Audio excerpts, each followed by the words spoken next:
Oh my gosh, my hair. Hi everybody. My name is Susan and welcome to episode 40 of KNITLIB, the podcast. It's been a long time since I've checked in with you in this format. If you've been following along on this channel, I did do Vlogmas this year, in 2018. So this past December, I did do Vlogmas and it was a lot of fun. And I was uploading videos, not every day, but almost every day. And it was so much fun to be able to share parts of my life in that way and to be a little more informal about all of my content and everything. I had a lot of fun. And now it's a new year and I thought it's about time. I have a bit of time right now. I want to check in with you with a bit of a more formal-ish podcast format. So yes, welcome. If this is your first time here, hi. I hope you can find something here you can connect with, and if you like what you see, feel free to give a thumbs up and subscribe for more content and all that jazz. Leave a comment below. I'm really glad that you're here, and returning viewers, thanks so much for coming back and checking in. I'm just, what is it? The British word chuffed. I'm completely chuffed that you're that you have decided to take time out of your busy day to sit and relax and knit or crochet or whatever it is you're doing with me. It's awfully nice. Yeah, so I haven't, as I said, I haven't been uploading. I think the last official podcast episode I uploaded was probably in the middle of October. Granted, I have been uploading a lot of content, mostly on Instagram. So I'm KNITLIB on Instagram if you're not following me there. I've been doing a lot of updating, posting photos, doing a lot of Insta story stuff. So yeah, if you have been following me along there, thanks.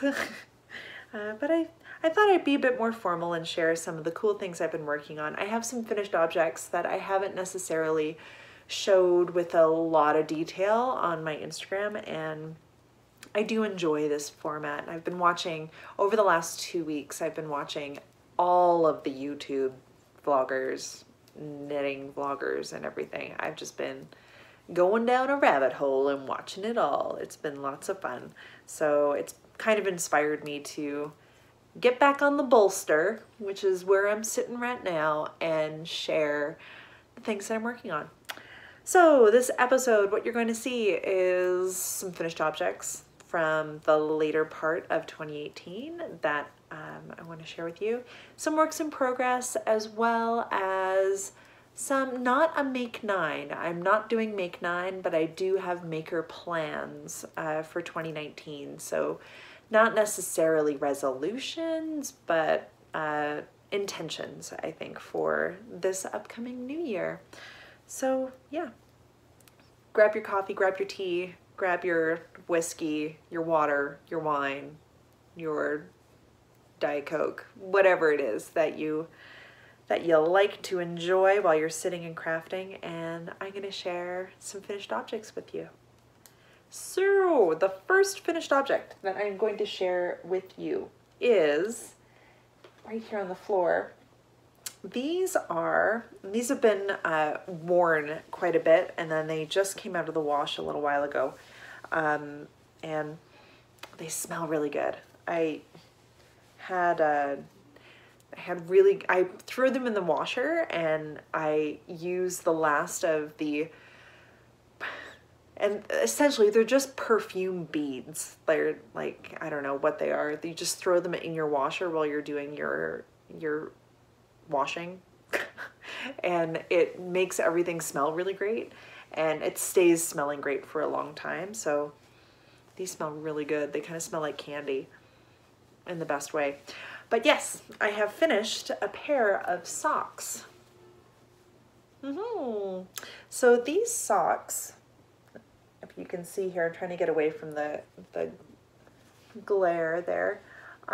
These are boot socks. So they are knit using 2 strands of fingering weight held together. And what I love, this is my effort to use up lots of stash. I have so much self-striping sock yarn stash. I have so much of bits and bobs of fingering weight yarns that were used in projects that were frogged, that are not full balls and like full skeins and all this stuff. I've been trying to figure out how to use them all up. So I thought, I'm gonna knit a pair of socks, and by knitting them at essentially a DK weight, which is what you get when you hold 2 strands of fingering weight together, it means that your socks first knit a hell of a lot faster because you're only knitting over, say, like 42 stitches, 48 stitches, something like that. And yeah, they're really great and squishy. I finished, these are, I don't remember the self-striping yarn. It's from my stash. I've had it for a long time and I just hadn't knit with it really. And I held it together with a black tonal hand-dyed fingering weight. So the result is this really great kind of subtle, it's marled, but because it's held with the self-striping yarn, it's like the self-striping yarn does all the work, and having that darker yarn held with it, it makes everything kind of, it tones it down. It almost looks like it's like static on an old tube TV. I mean, you could knit a pair of socks, and I'll show in a little bit, I'll show the sock that I'm working on. And when I held it together with the black yarn, because it's a light self-striping yarn, it totally looks like static on a TV. So it's kind of like, you could call them like poltergeist socks. Wouldn't that be fun? Okay, so this is my first pair that I have finished. There are lots of things I learned in knitting these. These are knit top down. So they're knit from the cuff down. They have a heel flap and a gusset, which is, I've learned, is my preferred way of knitting socks. I think I do need to knit the heel flap the next time. I'm still trying to perfect all of my, perfect my vanilla sock pattern like this. This is just, yeah, it has a 2 by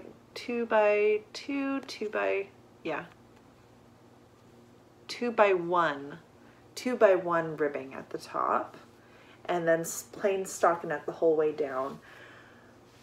The toe is way too pointy. I mean, when I take it off, it's pointy. When I put it on my foot, it's fine. I think it's one of those things that it looks fine when they're stretched, but when you unstretch them, it's like, wow, I made elf feet. So yes, I learned a lot with these socks. I learned that these are a little bit tight. So the next pair of socks that I have made, which I'll show in a minute, I made them ribbed instead. But I'm really happy with how these turned out. I have been wearing them in my Blundstones, which they've been great when the weather is cold, although it hasn't been super, super duper cold where I live. I live in Calgary, Alberta, in Canada. It hasn't been super, super cold, so I haven't really needed to wear these, but yeah, I love them. This is like the wave of the future, of sock knitting future. Like, knit them on a 3mm needle, round and round and round, you're done in like 2 days. It's amazing. Even with a size 41 foot like I have, I managed to finish these really fast. So very pleased with these. Boot socks. We're gonna show the next finished object, which is probably one of my favorite finished objects that I have been wearing almost every single day. And then it's up here. And it is, and I need to shave it actually because it's gotten very pilly, but I want to be realistic with you and show this yarn and how it pills, and just, you know, the very nature. This is very well loved and worn. This is the Nurtured Sweater by Dre Renee Knits, so Andrea Mowry. I love, love, love this sweater. It is a cropped boxy pullover that's knit from the bottom up. You start by knitting the sleeves first, and the entire pattern, it's done in an all over textured pattern, which you can kind of see here. There's slip stitches all the way across, creating this lovely, almost like quilted kind of look. It's great. The yarn that I'm using is Ancient Arts Fiber Arts, or Fiber Crafts rather. They're Canadian. They're actually from Calgary. Pretty sure they're from Calgary, right? Yeah, they're from Calgary. And the yarn is a tonal, the colorway is called Egyptian Blue.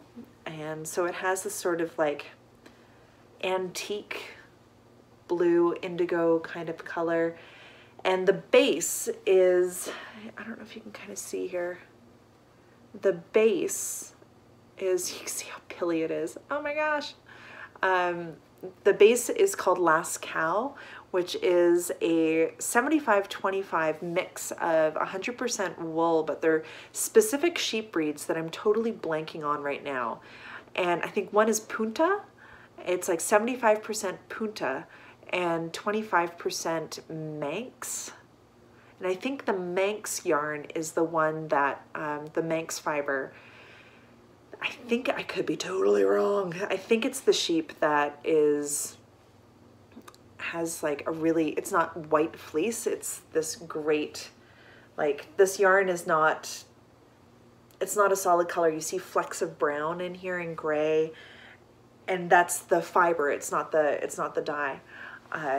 So yeah, I really love the construction of the sweater. I love the fit of it. It feels wonderful. This yarn is so soft. It's a non-superwash yarn. It's so soft. It's incredibly warm. When I wear this, despite it being a crop top, so it leaves, I wear a lot of high-waisted skirts. I'm wearing a high-waisted skirt right now. I'm gonna just put this on.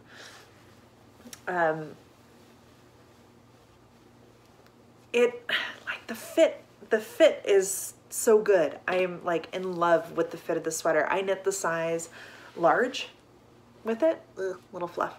And I've been putting enamel pins on here just so I know which is the front and the back of the sweater. I should just sew a label on the back. There were short rows, a little bit of short row shaping in the back of the sweater to kind of raise it, but I still can't tell, so I put an enamel pin on there just so I know which is the front. Yeah, this yarn, this whole point is that this yarn is so warm that I get almost too hot in it. It's kind of hilarious. So when it's about, say, -15 Celsius outside, this is the perfect thing to wear because it keeps my chest warm. So I really do think about it as a heart warmer. I really love it. I can't speak highly enough about this pattern.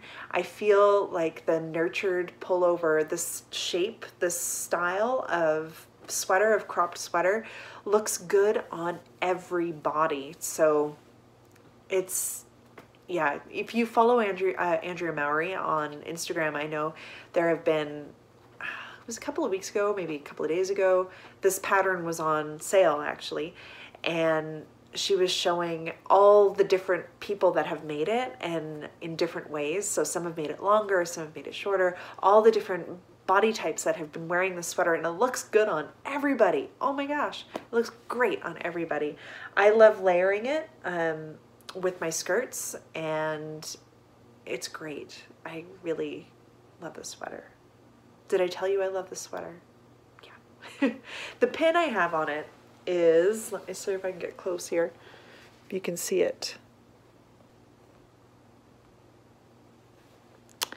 The pin has a yarn ball, paper and pen, a heart, and coffee, and it says, is it Fascio Ergo Sum? My Latin is not great. But basically what it translates to is I make, therefore I am. My mom gave me this pin for Christmas and I kind of love it. It's like this little emblem. It's kind of cool. But yeah, I love this sweater, and even as I'm sitting here, I'm just like, oh geez, I'm way too warm. Way too warm wearing it. So I'm gonna take it off. So that is one finished object, probably my most beloved and worn finished object so far. A lot of my sweaters that I have made in the past have been brightly colored or multicolored, so they've been striped. They've had there's a lot going on them. And what I did differently with this one is that, I just decided to go with a Susan neutral. So like this lovely blue, that's a solid color, and with the intent that I can pair it with more parts of my wardrobe more easily. So, and it's worked. It's working so well. I just wish I could wear it at work because, you know, I just want to wear it all the time. And unfortunately, I wear a blue vest at work, so kind of like a uniform. Essentially, not kind of, it is a uniform. And it gets so hot in the building where I work that I have to wear t-shirts and I can't wear anything else under the vest because I'll just like swelter and die. So this sweater I only wear when I'm sitting in my cubicle in the back with the air conditioning. Yeah, I love it. I love this sweater. If you're looking for a fun, addictive, satisfying knit and you want to give cropped sweaters a try, Nurtured by Andrew Mowry. Just saying, oh, it's great. Yeah, I'm gonna put this up here. So that brings us to the next finished object that I'm gonna share with you. Oh my God! This one is one I started in 2017, and it was intended for Christmas. I didn't get it finished for Christmas, and then I lost steam, and I finally finished it. Granted, it's not blocked. I need to block it, but whatever, it'll be fine. I've already been wearing it. It's fine. And that is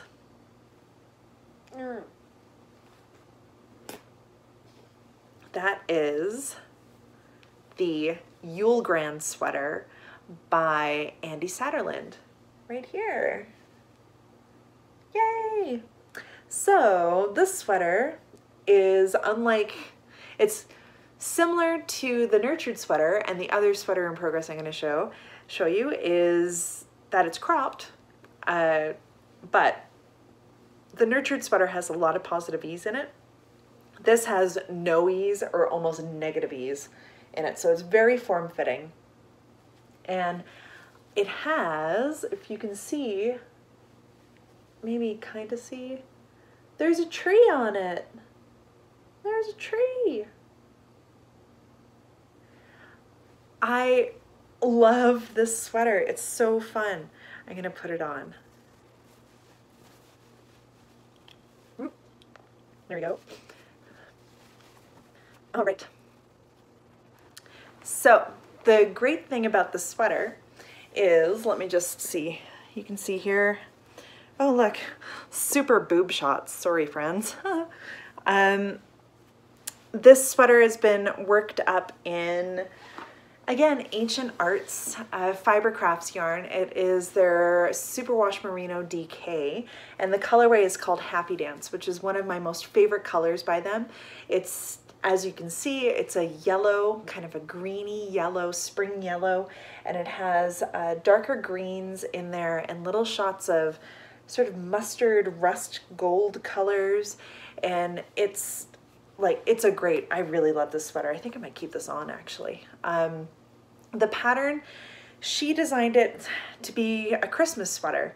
So it's knit entirely in reverse stockinette, except for the Christmas tree, which you can see right here. Because I'm using variegated yarn, I used variegated yarn.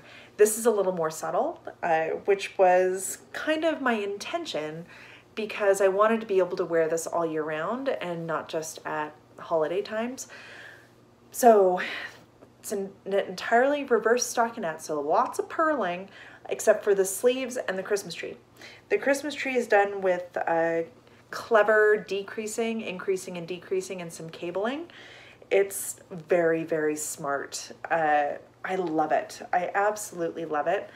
And the other thing that I love about it, all of Andy Satterlund's patterns, you typically will have their top-down construction, and then they have these really great fitted sleeves.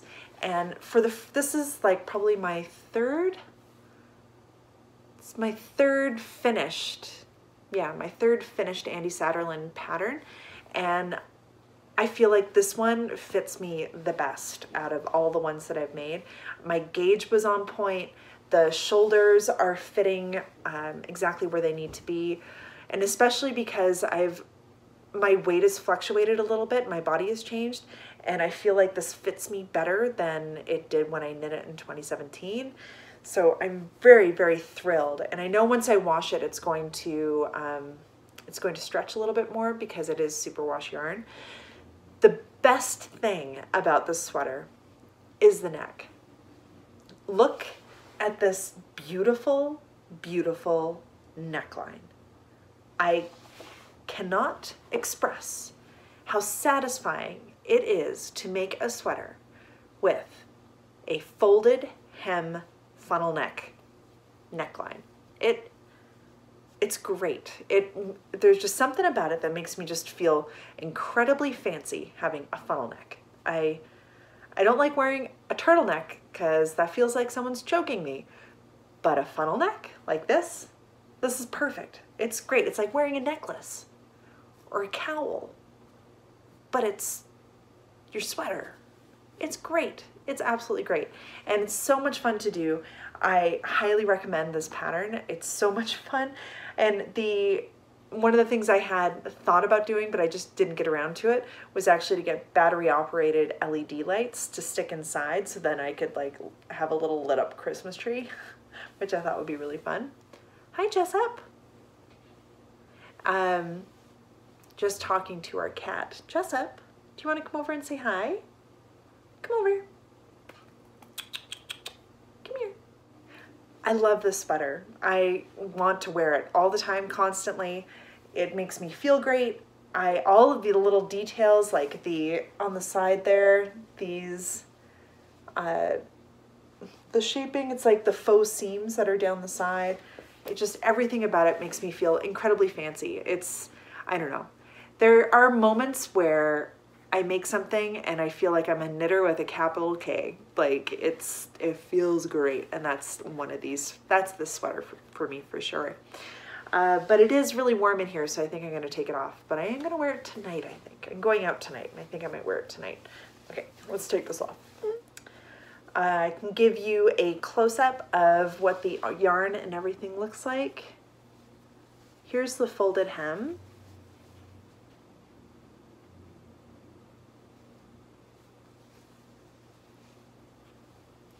And here's a bit more of a detail of the tree. There's something really lovely about seeing variegated yarn knit like purl side. I mean, it looks great when it's just the little V's, but there's something really luxurious about seeing the reverse stockinette. So, so nice. Yeah, I'm very pleased. I'm very pleased with this project. I'm glad I have it done. And yes, that's so great. Now we're going to go into maker plans for 2019. And that includes a couple of the works in progress that I have going on right now. I'm going to start with the work in progress that I've been knitting on all week right now. And it is right here. This is my progress on Ducat, which is a top-down cropped pullover by Kate Davies. It has a very similar shape to the Nurtured pullover by Andrea Mowry, but this one is done entirely in stockinette. It's a DK weight. I'm using a DK weight yarn. I think the pattern calls for worsted weight, but I'm using DK. I am knitting What size am I knitting? The 6th size. Whatever size that is, that's the size I'm knitting. I don't have the piece of paper in here right now, or the pattern in here. I'm using, the yarn that I'm using is Mineville Wool Project DK. I have a skein of it right here. It is hand-dyed yarn that comes from Nova Scotia. And here's the label, Mineville Wool Project. And it is color, I think this is the color number. It's like 3103, whatever color that is. And this is 100% merino wool. Oh, I thought it was superwash. It's not, oh no, it is superwash. It just doesn't say superwash, it just says machine washable. But there's 200 meters per 100 grams, and this color is really lovely. It's like a tonal raspberry magenta kind of color. I am not alternating skeins because I got no time for that. I appreciate if you are the type of person that alternates skeins of hand-dyed yarn when you're knitting a sweater. I appreciate you, but God, that takes so much effort. Ugh. I haven't been alternating skeins. I'm fine with pooling, and you know what? And color changes and all that stuff, I'm fine with it. But there hasn't been too many drastic color changes with this. It's been kind of good. The pattern is really easy. It's really simple top-down raglan. The raglan increases are quite long.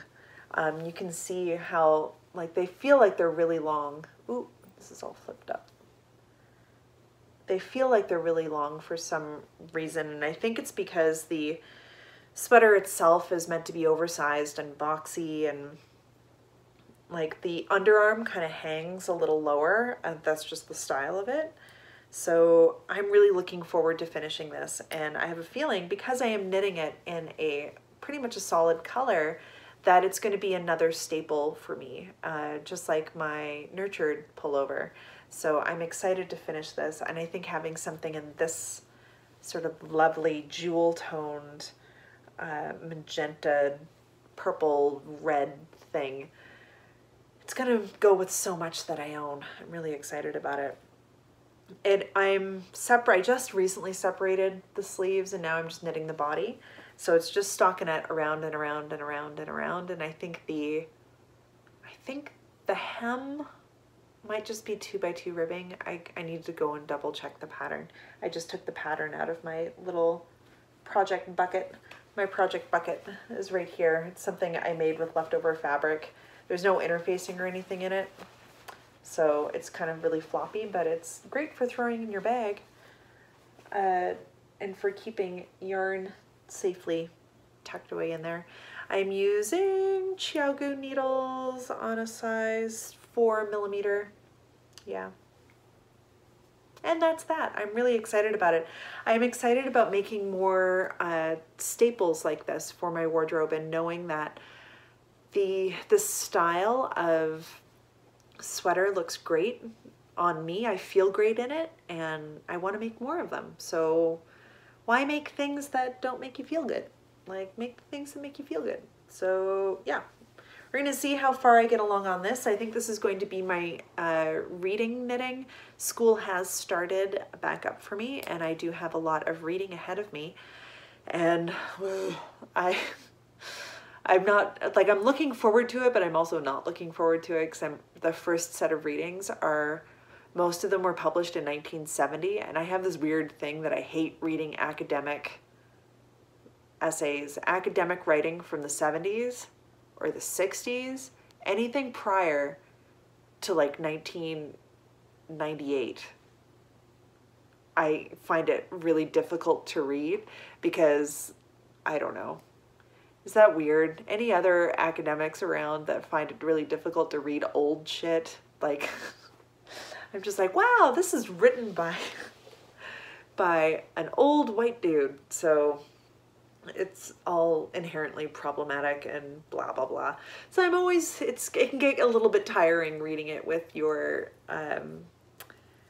having the intersectional feminist lens on your eyeballs at all times. It can get a little tiring sometimes.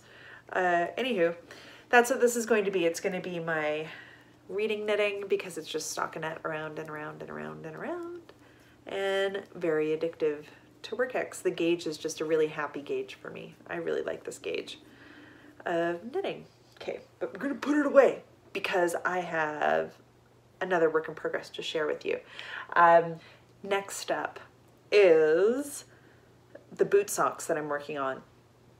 I showed you the finished boot socks that I did, the first iteration of them right here, which fit well. They don't fit the best, but they do fit well.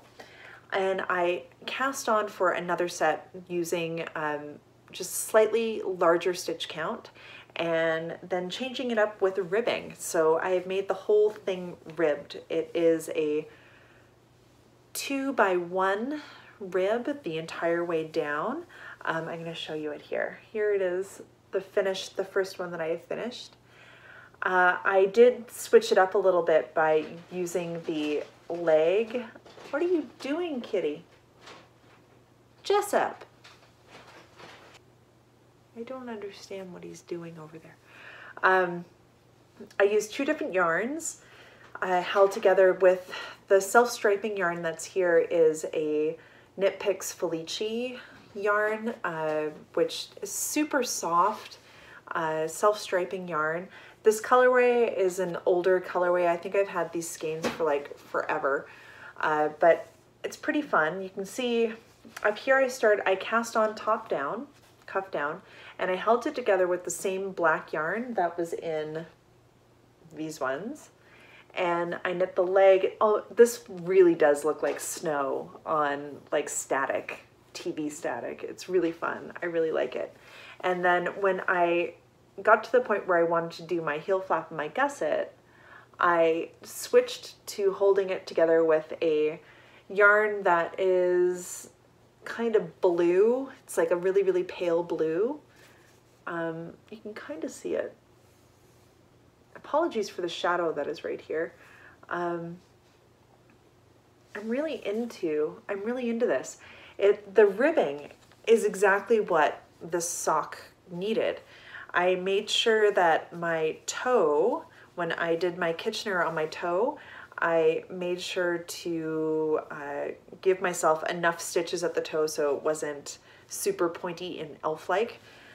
The ribbing that is all along here really suctions your foot, so it's working out really, really well. I'm really pleased with it. I haven't cast on for the second sock yet, mainly because I totally forget how many stitches I cast on. And I thought I wrote everything down, but I cannot find exactly where I wrote it. But that's neither here nor there, whatever. I can figure it out. I think I have I think it's 46. I think it's 46 stitches around is what I did, which is nuts when you think about it, really. Having the ribbing as well has made the opening for the sock a lot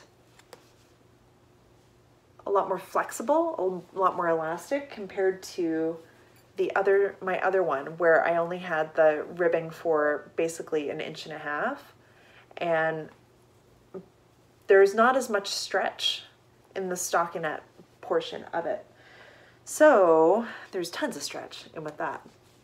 I'm really excited about figuring out, I'm going to show you the yarn. This is the Felici self-striping yarn. This was the black, that kind of lovely tonal. And then this is this sort of speckled, you can kind of see it. Oh no, it rolled away. It's like a speckled blue. It's blue, white with little speckles of black and yellow in there. I think that this is I don't remember exactly which yarn this is. Part of me thinks it's yarn ink, and it might be a Alice in Wonderland colorway of some kind, like Through the Looking Glass or something like that. That's what I think it is. I had initially purchased it to do, I think it was a West Knits mystery knit along, and that I promptly pulled out because, no, it was the Hohi Locatelli pattern, the mystery knit along that she was doing that ended up being like gigantic. Yeah, I did not finish that, so that's why I have all of these random little balls around of yarn that I don't know what they are and all that stuff. So yeah, that's well on its way to coming along. I'm really excited about it, and I'm excited about perfecting this pattern because, you know, this is not so thick that it feels weird in your shoe, and if I can perfect it to the point where I can knit different sizes, then this is going to be how I knit socks for other people. Because that's part of my maker plans for 2019, is to make things for other people. And not because they ask me to, because I don't know about you, but I have a lot of gift anxiety when it comes to knitting, and I wrote actually a whole thing about it when I was in grad school the first time around, where I did a lot of research on the myth of the sweater curse, and then looking into the psychology of gift giving and what it means to give handmade gifts, and yeah, it's just fascinating to think about. And so yeah, I don't want, if somebody asks me to knit something for them, I almost always say no, because I just can't deal with that pressure to knit somebody something and have them not like it, or have them to be constantly waiting for it. Like the sweater I was knitting for my husband, I was knitting him a flax sweater by Tin Can Knits, and I started that like in 2017, 2016, something like that, and 2017 I think I started it. It's still not done. I'm not done the body yet, and I'm not gonna finish it. I don't think I'm gonna finish it.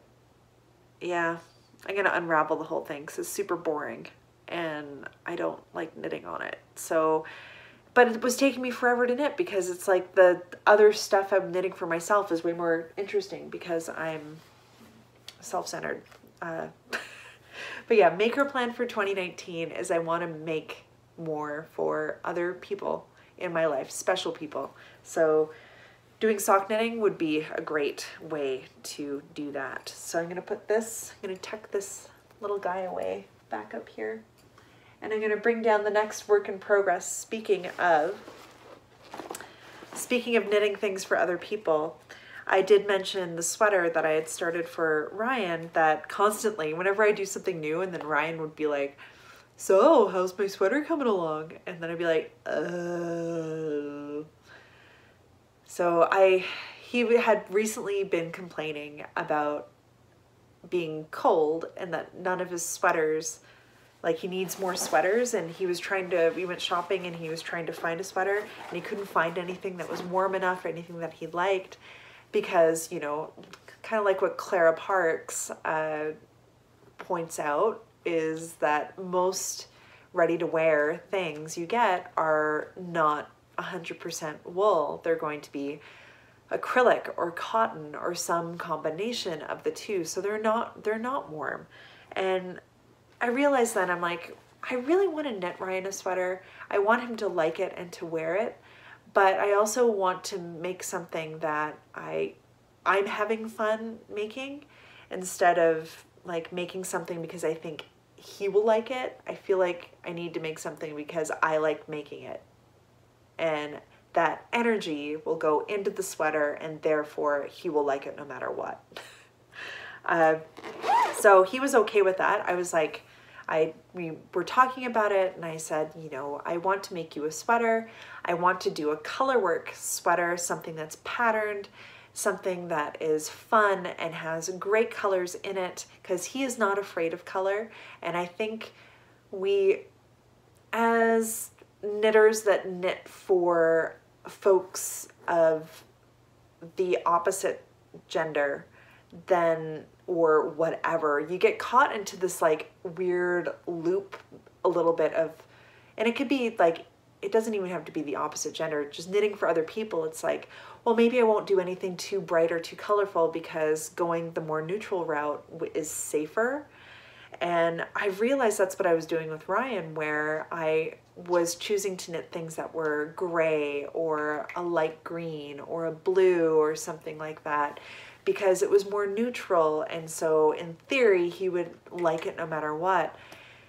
But then he reminded me that he loves color. His favorite sweater that he has, which is actually a wool sweater, it's a wool acrylic blend that he purchased on a sale rack somewhere, but a couple of years ago, and it is bright orange, like pylon pumpkin orange. It's such a great color, and he loves that sweater. I think it has a hole in it. I have to mend it, but he loves that sweater, and he looks so good in that sweater.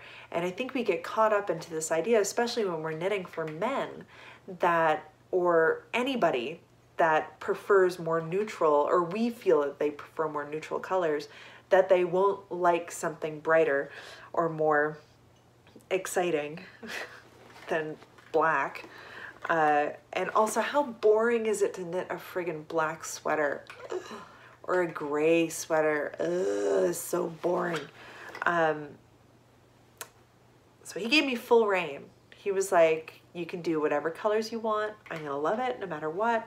Just do it so that you love making it, and I'll wear it no matter what.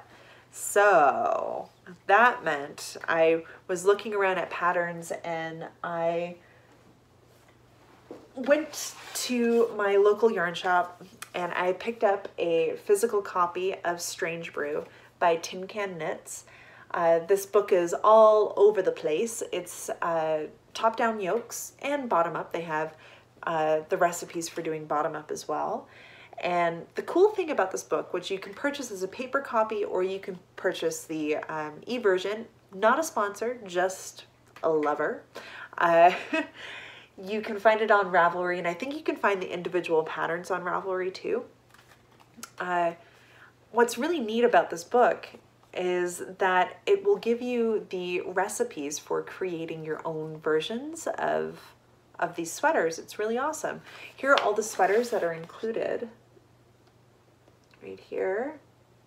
Pretty cool. The one that I'm making Ryan is right here. Look at that. So obviously I'm doing the big one and not the one for the only partially grown human. I'm doing it for the fully grown human.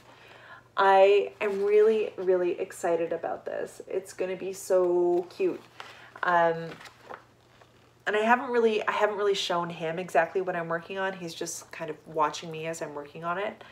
I love it because it's so graphic in nature. I haven't knit color work in a really long time.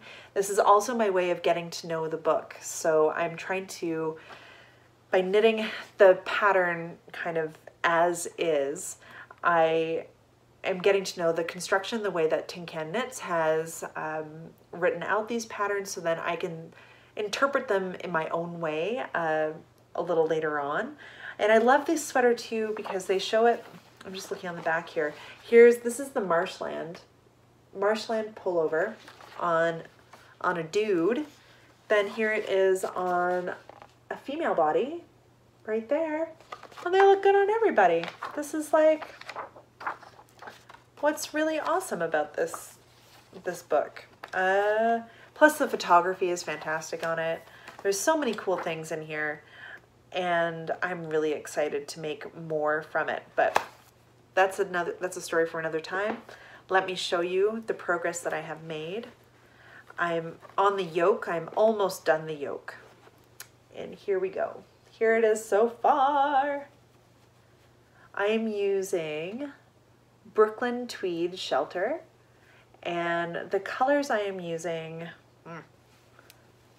they're kind of like slightly low contrast. I'm realizing I picked up the yellow green, and that colorway is called Yellowstone. Yeah, Yellowstone. The orange is Embers. The blue is Flannels. The purple is Plume. I'm just like trying to find the label. The purple is Plume, and then the white is some other, what's the white? The white is called Fossil. And I'm trying my hardest to save all of the labels on these because I never do, and I'm trying to save them. I forgot how much I love working on color work, and I used to do stranded color work all the time. I used to teach stranded color work at the knitting store I work at, and I love it. I forgot how much fun it is, how addictive it is. And I'm impressed with my tension on this too. I'm going to show you the insides right there with all my floats and all that stuff. You can see here. I'm very pleased with it and excited. I'm going to show you the colors. We have, I'm going to insert a video right here of all the colors of my yarn. And then you will be able to see it in all of its glory. The colors are fantastic. The Brooklyn Tweed Shelter, it's an indulgent yarn to use. It's not cheap, and I acknowledge that. And to knit a sweater entirely out of Brooklyn Tweed Shelter is a special, special thing. So I hope he loves it, and I hope it, yeah, and it'll just get lots and lots of wear, and yeah, I'm thrilled with this, and maybe, just maybe, I might steal it. Maybe, we'll see. So this is coming along. I haven't done any knitting on it this week, just because I have been having, this is a story for another time. If you follow me on Instagram, you know that I hit my head and gave myself a concussion. Yeah.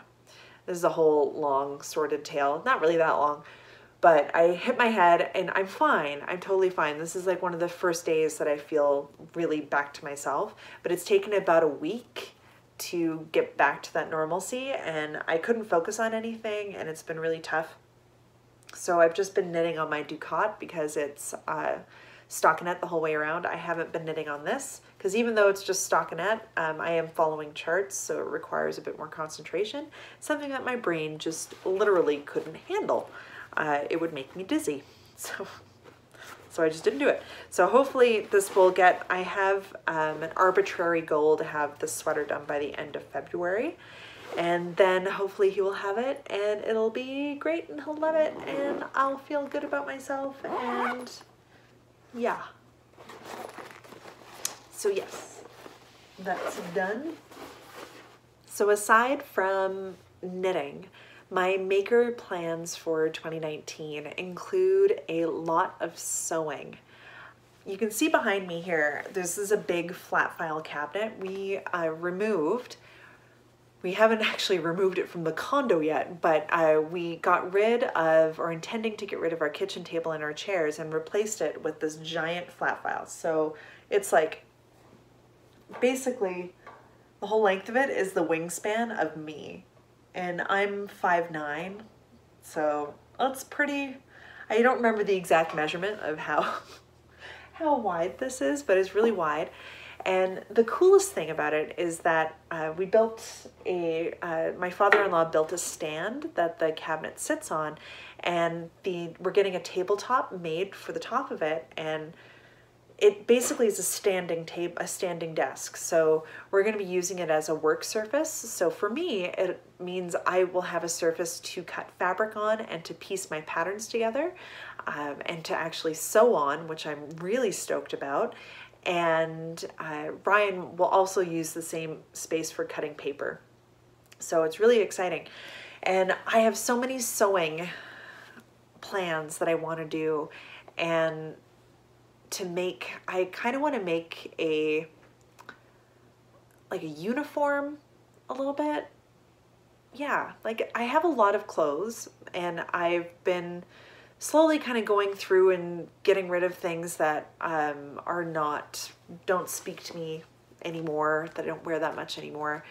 And I've been thinking more about as well being conscious about my clothing purchases and trying not to purchase clothes from the mall, and doing more thrift shopping and more making my clothes. I really, really, really, really want a pinafore. I want like at least three pinafores that I can pull over t-shirts like what I'm wearing here and suddenly be work appropriate. Basically what I want are clothing that I can basically be in pajamas, but they're work appropriate pajamas. This is my goal. This is what I'm working towards. I found a pattern. I don't think I found it. I think it was my friend Jordan actually found it on Instagram ages and ages and ages ago, and she sent it to me because we're both tall people that like to sew and that like similar styled things. We like pockets, we like boxy things, we like tunics, we like wearing leggings, we like being comfortable.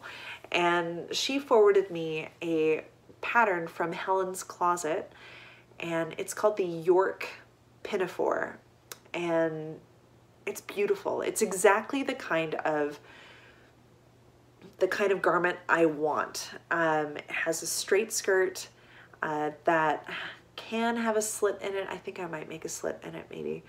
And there are no buttons or zippers or anything like that. It does have pockets and really simple to sew. There aren't that many pieces to it. And the idea is that you literally just pull it on over what you're wearing. So you can make anything. You could be wearing, like, be at home wearing a t-shirt and leggings, and when it's time to go to work, you pull on your pinafore and then you're good to go. I know pinafores are typically kind of like apron style things, and that's the same thing. It's like pull the apron on and you're good to go. You're work appropriate. So that's my, oh gosh, my hair. That's my goal. I have fabric already set aside for doing the York Pinafore, and some of that fabric is, I'm not going to show it to you now because it's packed away, but it is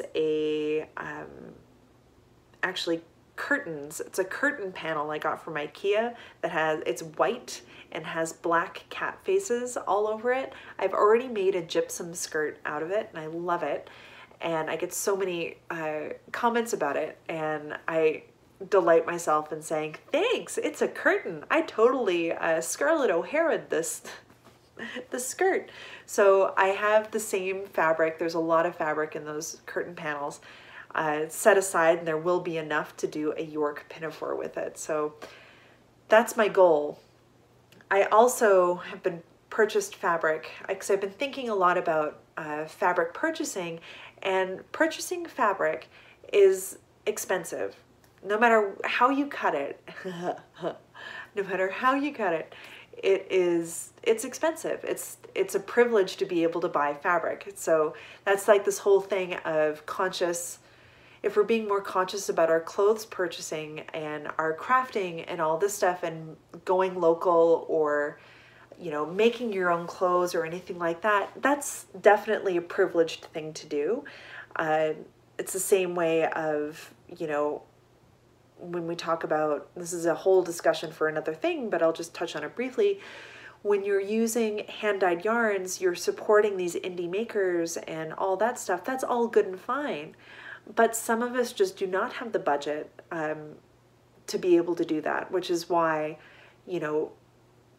places like Michael's, Joann's here, we don't have Joann's in Canada, but I know that's an American thing. shopping at Walmart, you know, sometimes that's within people's budgets, and that's fine. There's a place for everything. There's a place for everybody in this crafty world. There's enough room for us all, I'm just saying. So that's the thing I feel about sewing, is that there is a lot of investment involved with that, and oftentimes I don't have the budget to keep up with that, especially to get the gorgeous fabric that I want. If I want to have a heavyweight linen and I'm looking at these cool prints and stuff online, I don't have $200 to spend on that. Like, that's not, yeah, I can't. So this is all to say that I went thrift shopping, and I bought fabric when I was thrift shopping. This was something I used to do all the time in my 20s when I was making fabric and bags and toys and all this stuff. Most of my fabric I got from Value Village or Goodwill or Salvation Army. And it was really fun because I was reusing non-traditional fabrics in fun ways. So like upholstery fabric and all that stuff, making skirts out of upholstery fabric was really fun. So I picked up some fabric last night and I just washed it, and I thought I would share it with you because it's so much fun. The first fabric that I found is a cotton. It is a cotton, and look at it. It's yellow with black spots on it. I can't believe it. It's great. There is not a lot of yarn, I keep saying yarn, there's not a lot of fabric yardage on this. So I'm thinking I might reserve it. As fun as it would be to try to make a top out of this. The other thing, because I talked about the York Pinafore, there's another pattern called the Maya Dress / Tunic, and it's by Marilla Walker. That's another thing I'm going to be sewing as well, to go underneath my York Pinafores or to wear over the same leggings that I plan on wearing all the time. I think this is enough fabric to do just a top, but I think I'm going to be reserving this fabric for creating bias tape, because it's just so much fun. It's the right weight for bias tape, and I think it'll be hilarious in all of my garments, or many of the garments I'm making that require bias tape, to have this sort of linked fun fabric inside of it. That'll be like a little peekaboo. So I'm really stoked about this, and this cost me like, I don't know, $2.99 or something. It was great. The other thing I purchased, which may be I think I'm going to make the Maya tunic with this if there's enough. I need to print out the pattern and cut out the pattern pieces and then cleverly piece them together on this fabric, because it's a curtain, and I got it at Value Village. It's an IKEA curtain, a child's curtain, and it's 100% cotton, and it's a pattern that's raining cats and dogs. As a children's library, I'm not a children's librarian yet. I'm training to become one, but someone had asked me what my job was, what my role was at the library, and I said I was a library wizard. So I'm a library wizard in the children's department. My goal is to be as close to Miss Frizzle of the Magic School Bus as I possibly can. This is going to get me there. How cute would this be to have as a fun tunic over leggings? I'm so excited about it. And it is a curtain, but IKEA curtains pretty much are always 100% cotton. So, you know, it's going to be great to wear. And I mean, it's not see-through because it's a curtain. So I'm really thrilled about it. There's a lot of fabric in here. I'm excited to sew that, and because it requires bias tape, this will be the bias tape on it. How exciting is that? Oh, it's gonna be so great. The other fabric I found is what I kind of want to do see if I can eke out a York Pinafore with this, like a short one, and it might not be able to have pockets on it, but I want want this to be kind of like a winter pinafore.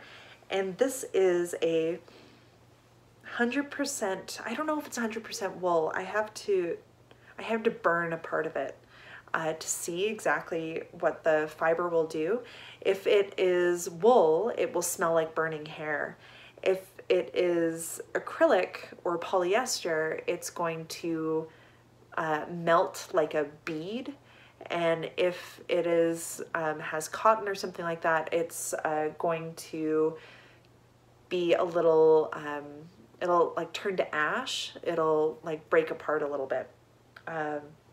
So I haven't burned it yet, but it is a red wool feeling fabric. It looks like it was a blanket, I think, but it's fabric. Maybe it was a blanket at some point. I don't know, but it's super soft and squishy, and the color is fantastic. I'm really excited about it, and it's gonna look super cute with the yellow bias tape on it too. And who wouldn't want a red pinafore pulled over everything? I mean, red is essentially a neutral. Oh, I'm so excited to try sewing with this stuff. It's going to be great. It's going to be a cat hair magnet though. That's one thing. And it might be really warm to wear at work. That is another thing. But yeah, I'm thrilled no matter what. And this whole purchase, essentially this whole purchase, basically $17, maybe less. I got it for a steal. And it made me think a lot about fabric purchasing and how I should be doing my thrifting more often and finding fabrics and then letting the fabrics dictate the patterns that I want to do. Especially if I have these classic sewing patterns, like the gypsum skirt, for instance. I made 4 of them. Granted, 2 of them fit, 3 of them fit really, really well. Have I made 4 or 5 of them? No, I've made 4 of them. 5. Whew, I made 5 of those skirts, geez. So 3 of them fit really well, but I couldn't get the elastic right on 2 of the other ones. So, and I've also lost a little bit of weight. So as a result, when I put anything in the pockets, the skirt just kind of goes and wiggles down my hips. So I have to go in and fix the elastic, take it in somehow, which I'll figure out how to do that eventually. But I'm really thrilled. I'm really thrilled with this little collection of fabrics. So yeah, that is kind of a little bit of my maker plan ideas for 2019.